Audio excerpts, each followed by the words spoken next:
भारत और कनाडा के राजनयिक संबंध शायद सबसे खराब दौर से गुजर रहे हैं। दरअसल 13 अक्टूबर को कनाडा ने भारत को डिप्लोमेटिक कम्युनिकेशन के जरिए एक चिट्ठी भेजी। आरोप लगाया कि भारत के उच्चायुक्त और उच्चायोग के कुछ अधिकारी एक मामले में संदिग्ध हैं। भारत के विदेश मंत्रालय ने इन आरोपों का जवाब भी दिया। भारत ने कहा कि कनाडा के आरोप अस्वीकार है। ये जस्टिन ट्रूडो की वोट बैंक पॉलिटिक्स है, जिसके तहत भारत पर निराधार आरोप लगाए गए हैं। इसके साथ ही भारत सरकार ने कनाडा में अपने उच्चायुक्त संजय कुमार वर्मा और कुछ सीनियर अधिकारियों को वापस बुला लिया। और तो और कनाडा के 6 टॉप डिप्लोमेट्स को भारत छोड़ने के लिए भी कह दिया था। भारत ने केस का नाम तो नहीं लिया, लेकिन जिस टाइमलाइन का जिक्र किया गया है वो हरदीप सिंह निज्जर की हत्या से मेल खाता है।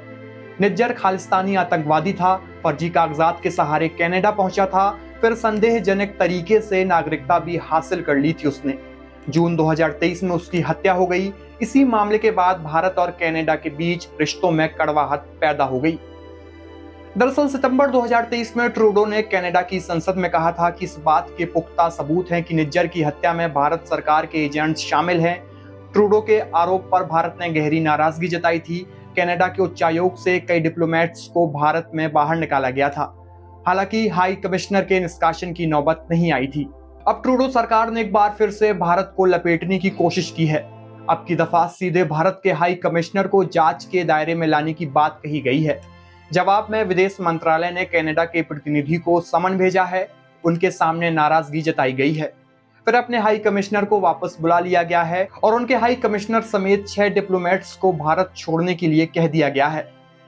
भारत और कनाडा के संबंध, कई जानकारों का मानना है कि कनाडा से इस तरह की सख्त प्रतिक्रिया की उम्मीद बिल्कुल भी नहीं थी।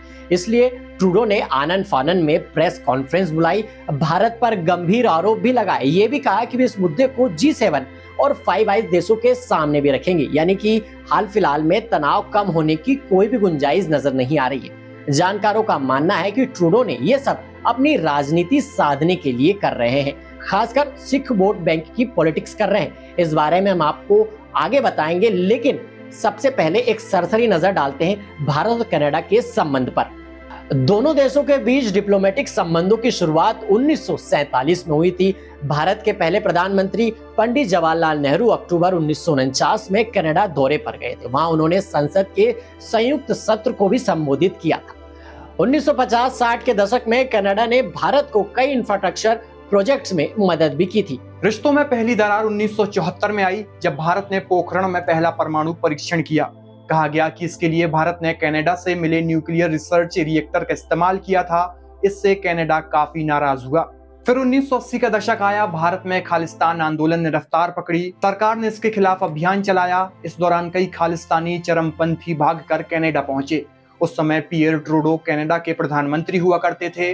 भारत ने उनसे कार्यवाही की अपील की, मगर कोई असर नहीं हुआ। एक मामला तलविंदर सिंह परमार का था। 1981 में वो पंजाब में 2 पुलिस वालों की हत्या कर कनाडा भाग गया था। भारत ने उसके प्रत्यर्पण की मांग की, लेकिन पियर ट्रूडो ने मना कर दिया।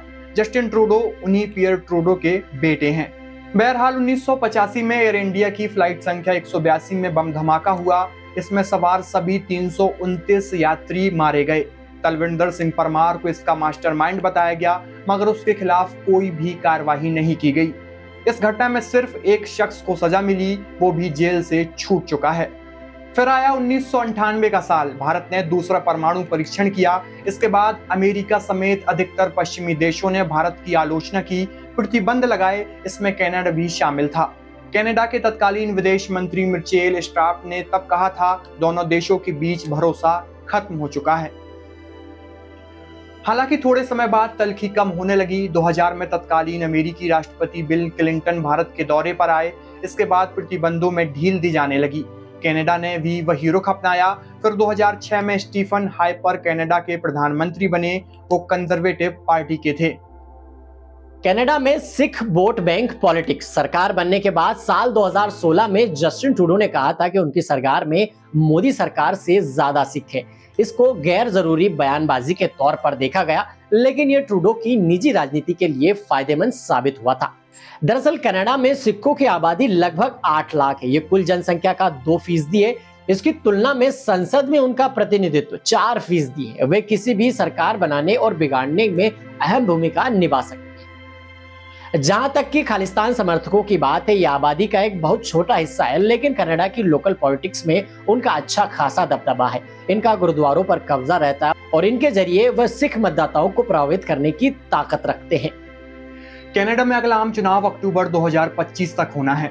अगर ट्रूडो की सरकार पहले गिरती है तो चुनाव जल्दी कराने होंगे। आज के समय में कनाडा के अंदर ट्रूडो की लोकप्रियता सबसे खराब स्तर पर है। इप्सोस के एक सर्वे के मुताबिक महज 28% लोग उनको प्रधानमंत्री के तौर पर देखना चाहते हैं। कहा जा रहा है कि इसी वजह से वो एंटी इंडिया सेंटीमेंट को तूल दे रहे हैं, भारत पर गंभीर आरोप लगा रहे हैं। ये तो वोट बैंक पॉलिटिक्स की कहानी हुई। हमने एक सिरा 2016 के बयान पर छोड़ा था, मगर मामला यहीं तक सीमित नहीं है। फरवरी 2018 में जस्टिन ट्रूडो 8 दिनों के भारत के दौरे पर आए थे। उनके दफ्तर की तरफ से 423 मेहमानों की लिस्ट जारी हुई। उनको अलग अलग कार्यक्रमों में बुलाया जा रहा था। इस लिस्ट में एक नाम जसपाल अटवाल का भी था। वो एक भारतीय मंत्री की हत्या की साजिश में शामिल रह चुका था। उस मामले में उसको सजा भी हुई थी। भारत ने अटवाल के न्योते का विरोध किया। इसका असर पूरे दौरे पर दिखाई दिया। अगला मौका आया 2020 में, जब ट्रूडो सरकार ने किसान आंदोलन पर बयानबाजी की। भारत ने इस पर भी नाराजगी जताई थी। फिर आया 2023 का साल। 18 जून को वैंकूवर में एक गुरुद्वारे के बाहर हरदीप सिंह निज्जर की हत्या कर दी गई। वो खालिस्तान टाइगर फोर्स KTF का मास्टरमाइंड था। KTF पर पंजाब में आतंकवाद बढ़ाने और टारगेटेड किलिंग्स के आरोप हैं। इसको भारत ने आतंकी संगठन घोषित कर रखा है। निज्जर कुछ सिखों के अलग देश खालिस्तान की मांग करने वाले लोगों में से था। भारत में हुई कई हत्याओं में से उसका नाम जुड़ता रहता है। बहरहाल भारत और कनाडा के बीच जो रिश्ते हैं वो काफी खराब चल रहे हैं और अगर जस्टिन ट्रूडो प्रधानमंत्री बने रहते हैं कनाडा की ओर से तो फिर ये हालात सुधरने वाले नहीं है। इस पूरी खबर को लेकर आपकी क्या राय है, कमेंट करके हमें जरूर बताएं।